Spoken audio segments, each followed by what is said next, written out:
জলদি আমাকে ভেতরে নাও, বাস থামাও। ওহ না, আমি তো পেছনে পড়ে গেলাম। এখন আমি বাড়ি যাব কি করে? বাস তো অনেক দূরে চলে গেল। এখন কি করি? এই জঙ্গলে আমি থাকবো না, আমাকে সোজা বাড়ি যেতে হবে। আমি যদি এভাবে কাঁদতে থাকি তবে রাত সমস্যা হবে। আমাকে কিছু একটা করতে হবে। হ্যাঁ, আমি কাঠের বাইক বানাবো।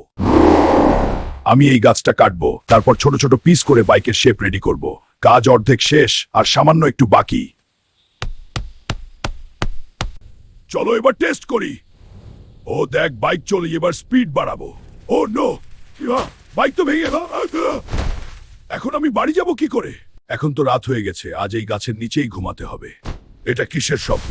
ও না, একটা ভাল্লুক। ও আমার পিছু নিয়েছে, আমাকে আরো জোরে দৌড়াতে হবে। বন্ধুরা, আমার এখন পাওয়ার দরকার। ভিডিওটাতে লাইক করো আর চ্যানেলটা সাবস্ক্রাইব করো।